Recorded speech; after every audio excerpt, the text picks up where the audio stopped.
Hey soldiers, as we get closer to 2025, there is the potential for massive consolidation in the banking industry. There are going to be far fewer banks, quite probably. And this is going to spell bad news for folk that are at our socioeconomic level. The well-heeled are going to be able to, of course, weather that type of event a lot better than folk at our level. And it has the potential to really hamper the entire U.S. economy if this occurs. Now, there are a lot of experts out there talking about this. We're going to get to it in a second. I want to take you back in time a little bit to August of 2008. Now, of course, you know what was going on in 2007, 2008. We were, embroiled in the Great Recession. Now, during that time, August of 2008, he was a former International Monetary Fund chief economist, gentleman by the name of Kenneth Rogoff. He said that he predicted at that point that a large U.S. bank collapse was ahead and that we would see a large U.S. bank go ahead and just, cease to exist. Now, Bear Stearns had already, had its trouble by this time. But after this, in September, no more than a month later, Lehman Brothers was gone. Okay. Interesting history about Lehman Brothers. I did a Facebook post about it. Lehman Brothers started out not as a bank, but as sort of a commodities trader. They were heavy into cotton at one point, and then they, eventually became the investment bank. In any event, they're gone now. All right. And this was predicted. Kenneth Rogoff didn't name the exact bank, but he did indeed say that there would be one that would be going bye-bye at that time. Now, we've got several folk out there right now calling for similar impacts to affect us, and I'm going to tell you why that would be bad news. Let's start off with Edward Dowd. Now, his credentials, this gentleman is the founder of Finance Technologies. He's spelling that Pinance, Finance Technologies. And he's also a former BlackRock fund manager. So he was, playing the game at a very high level. No matter what you think about BlackRock, let's just be honest, they do manage quite a lot of money. Now, this gentleman, Mr. Dowd, is out there saying that by 2025, there are only going to be 6 banks left, okay? And that's going to pave the way for CBDC. Now, that's a huge claim because right now there are over 4,000 banking institutions, independent banking institutions in America, all right? And 2025 is, 2 years away? So this is his claim. I think that's a bit ambitious. However, I do think that there will be fewer banks at that time, and that the facilitation of the CBDC will be the reason why you see larger banking institutions like JP Morgan, Wells Fargo, the national banks, Goldman Sachs, Bank of America, Citi, snapping up these smaller institutions as they start to run into trouble.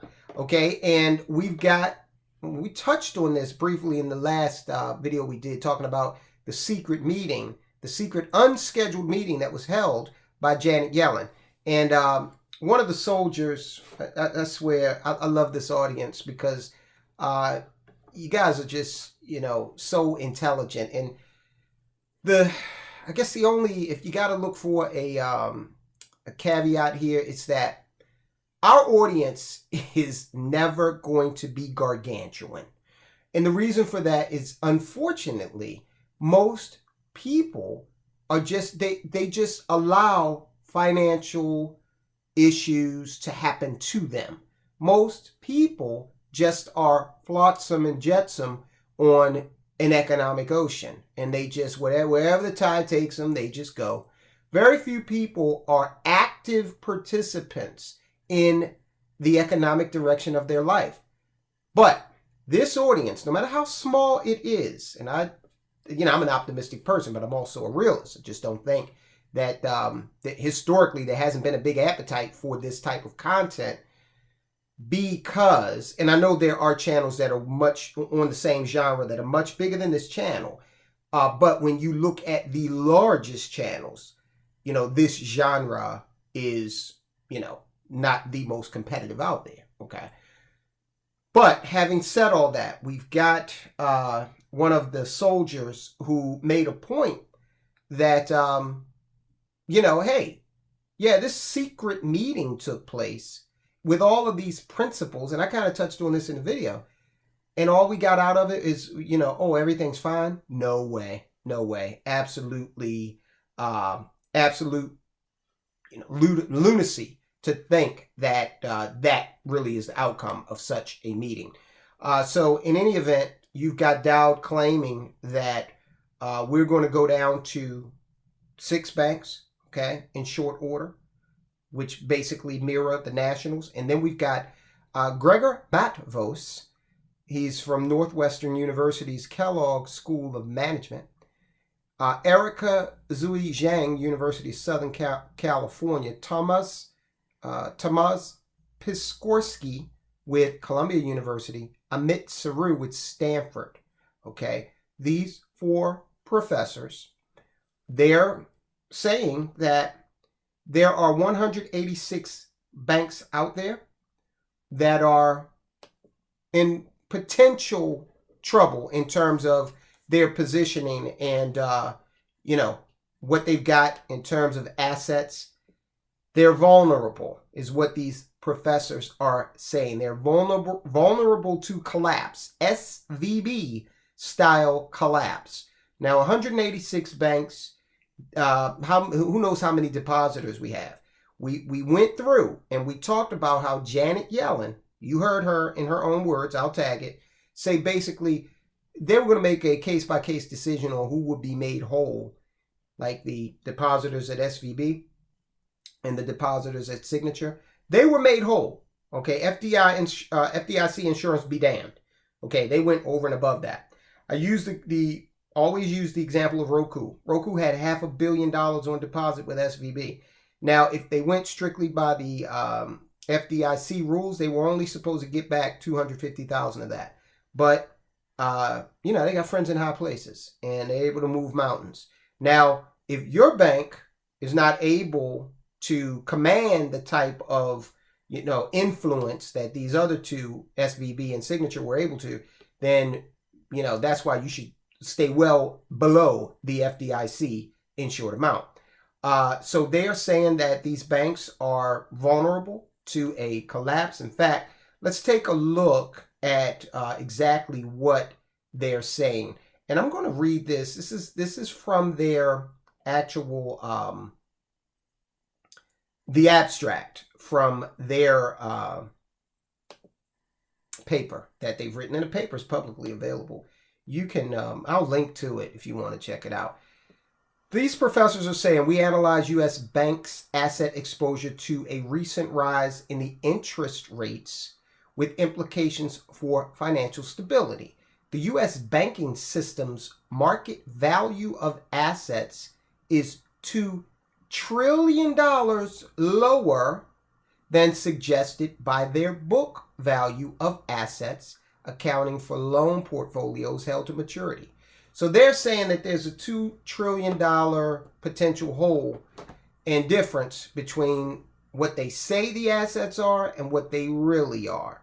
And that if, for whatever reason, we run into some concerns with funds on deposit and folks start to go out and make a run on the banks, then that could definitely, that could be a problem. All right, for these 186 institutions.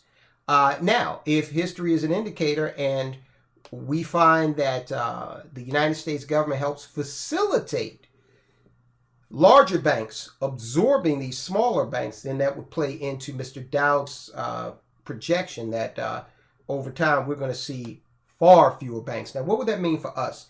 Well, it would be bad news for us. Listen, you might have a banking account with a community bank or a regional bank even.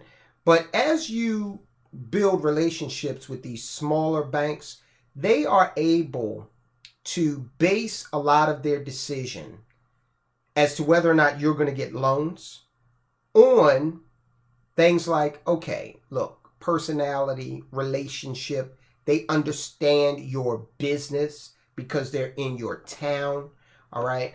Now, as that goes away, as we realize fewer, and I can tell you, as someone who owns businesses, my wife and I have had a tremendous amount of success with funding being granted from smaller institutions. Okay.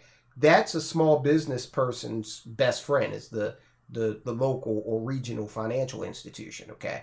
Because you really can build those relationships. You can still do that. Now, as they start to disappear, you and I both know these larger institutions, you are a number.